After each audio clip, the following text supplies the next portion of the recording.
My dad married my stepmother 3 months ago, and I feel like it made my life significantly harder and less pleasant. They moved in with us, and for the indefinite future this situation will not change. We have a 3-bedroom house, and before they moved in, my dad and I had our rooms, both with bathrooms. And there was a smaller room which was a study for my dad. After they moved in, Jenny, 16, turning 17 next month, got my room. And I had to share the smaller room with 11-year-old Tom and 10-year-old Mike. All my books, my telescope, my stuff are packed and in the basement now since there's no space anymore. This made me real angry, but my dad told me that I have to be a team player, and this is what him and his wife agreed on. Jenny treats me like shit. She sometimes acts as if I'm not there at all, and sometimes is super aggressive and hostile towards me. The other I asked Tom to stop going through my things, and she became so angry that I have no right to order her brother around. She told me to get it in my thick skull that I'm not their big brother to tell them what to do, even though all I asked was for them to stop going through my things. She said it's best if I don't talk to them at all, since that way they will get less influence from a weirdo like me. What I don't get is that if she's so concerned that I might leave a bad influence on Tom and Mike, why doesn't she take them into her room? Tom and Mike don't respect any boundaries.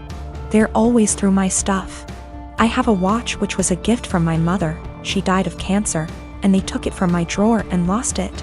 I found it weeks later in the basement with its front glass broken. Before they moved in, I used to get a $100 allowance every month. Now Jenny gets $75, I get $35, and Tom and Mike each get $30. I had an Xbox, but these kids broke it down. I used to spend a lot of time with my dad. He used to come see me play basketball almost every week.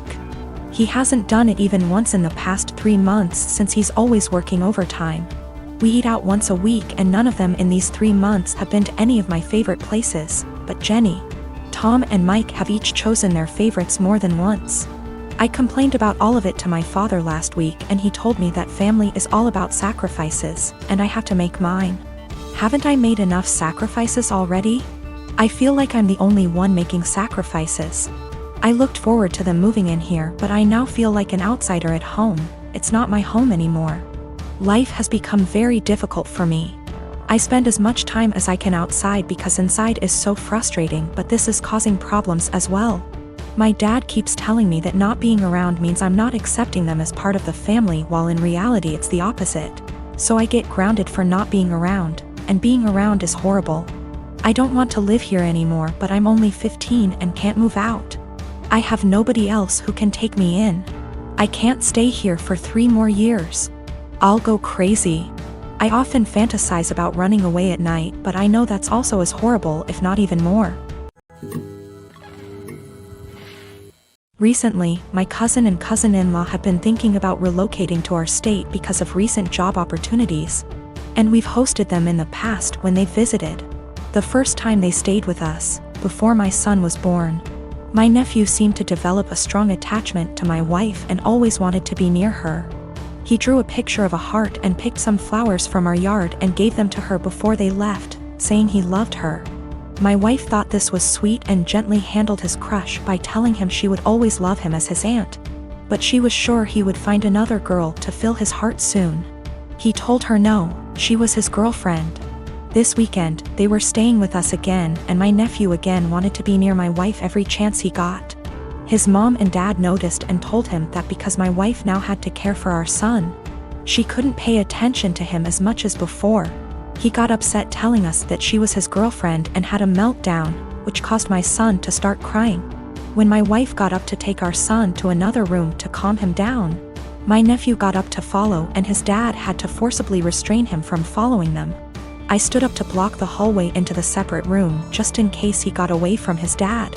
Once they calmed him down, they apologized for his behavior and said they would keep better tabs on him. Here's the part where I may be the asshole. I told my cousins I didn't feel comfortable with my nephew being so possessive of my wife, and I know for sure she didn't. Especially since he seemed to be so jealous of our son. I told them I couldn't allow their son in our home until he learned to control himself and understand that my wife was not his girlfriend. I apologized but asked them to get a hotel room for the rest of their stay and not to visit us again unless they left my nephew behind with people they could trust and knew would care for him, while they searched for jobs in our state. They didn't say anything but looked saddened and went to the guest room with their son to pack up their bags. I guess they must have told my extended family what happened because my paternal grandmother called me this afternoon, telling me that I should have been more understanding and that I was wrong to ask them to leave. Am I the asshole? Technically, my cousin is my second cousin. My dad is an only child, so the cousin I refer to in my post is the son of my own dad's first cousin. My paternal grandmother and his paternal grandfather were siblings. I'm not sure if this is correct, but his autistic son would technically be my third cousin. The reason I refer to him as my nephew is because he's the generation after mine in our family tree, and it's less of a mouthful to refer to him as Cousin X removed. A lot of people have posted that it's not correct to refer to him as my nephew, but to be frank, I don't care. And my family's never followed this traditional genealogy nomenclature. Without being specific, in the Western state I was born and grew up in, it's not uncommon to refer to even close, unrelated adults as uncles or aunts. I call him my nephew because my cousin and I were close, and I still hope to have a close relationship with him if at all possible. Though I don't know how after this situation. Some have asked if I was jealous of my nephew calling my wife his GF. The first time, I thought it was amusing and was surprised that he had any romantic notions towards anyone, let alone my wife. Remember, in my mind he's my nephew, and I never thought of him as anything other than a large kid because of his developmental delays and normal, for him, childlike behavior.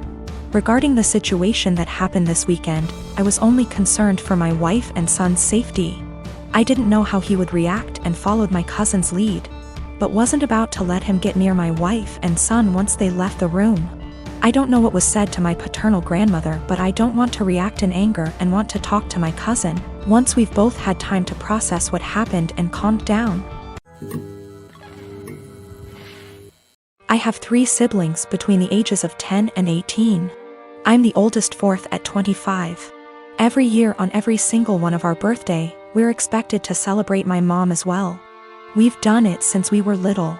It was taught to me as giving thanks for carrying plus giving birth to us, which I'm all for. I am grateful, as we wouldn't be here without her. The issue is, though, it becomes less of our birthday and more so an anniversary for the day our mom gave birth. Every year on our birthday our mom gets gifts too. As we got older, we're now expected to get her monetary gifts, and not cards or homemade stuff. Just recently was my birthday and I was gifted some much needed clothes and dishware for my new apartment. My dad, however, got my mom a new MacBook. My siblings all got her gifts too. My youngest brother isn't expected to give much, but my 16-year-old sister and 18-year-old second brother work, so they're expected to give gifts too. My sister pulled me aside before my birthday and said she was sorry she couldn't get me much. She got me a sweater, I love it, and that she wanted to get me more, but our mom was pressuring her to get a certain necklace for our mom. Apparently my mom had been dropping hints for months, and my sister was worried our mom would be upset and feel underappreciated if she didn't get it. I asked how much it was, and my sister said it was $300. I honestly lost it on our mom and chewed into her later that afternoon when my mom opened her gifts after me. I think she's ridiculous for even wanting my sister to spend so much on a gift. Mom started crying and my dad kicked me out. Mom won't answer calls, but my aunt, mom's sister, called and said I was a POS for not respecting my mother and that I'm a selfish, narcissist child for being jealous of the gifts mom got. I thought I was in the right, but now I don't know. It's been over 2 weeks and mom won't answer my calls. She's been posting on Facebook inspiration quotes about letting go of the toxicity in your life, how blood doesn't equal family, and how hard it is to be a mother. Several family members, aunt, grandma, uncle, and 2 of my cousins, are replying to the posts and are very obviously directing vague comments at me about being a horrible daughter. What to think now because of how many people are on her side. My boyfriend's mom makes these amazing cookie bars. She makes them for the holidays and family gatherings, and people always request that she brings them. I asked for the recipe once and she laughed and said no, that it was hers and she doesn't give it out to anyone. I dropped it and never asked again. I started baking a lot during the pandemic. It's been fun for me in my downtime. I decided with my free time to try to recreate the cookie bars my boyfriend's mom makes. I pulled up recipes that sounded similar from online blogs and started baking and tweaking. It took about 5 recipes and batches, but I finally nailed it down. Her secret recipe ended up essentially being a cookie bar known as a Carmelita. I then decided to make it my own and improve it to my tastes. I used higher quality chocolate, made sauce with local homemade caramels, used flaky sea salt on top, vanilla bean paste instead of extract, added a pinch of this fantastic organic cinnamon I had on hand. The results were over the top delicious. My boyfriend declared they are better than his mom's, and he finished off half a pan in 2 days. He was FaceTiming with his mom Saturday and eating one. She asked what it was and he said, "One of your caramel bars." Joe found a recipe online but made it even better. She lost it. She started yelling about how awful I was for making her cookies and how I had no right. He told her that she was overreacting and quickly ended the call. She started blowing up my phone with nasty texts about what an asshole I am. I explained to her that I found the recipe I used online where it was very public. I had actually tweaked that to make it more my own. And that I wasn't ever planning on bringing them to an event she said, so I did not see what the big deal was. She didn't care. She called me names and told me I was wrong for baking a recipe that I knew was similar to hers. She isn't speaking to me or her son. While I don't think my boyfriend should have made the comment about how I made it even better to his mom, taking that out of the equation, she thinks I'm an asshole for even making them to begin with.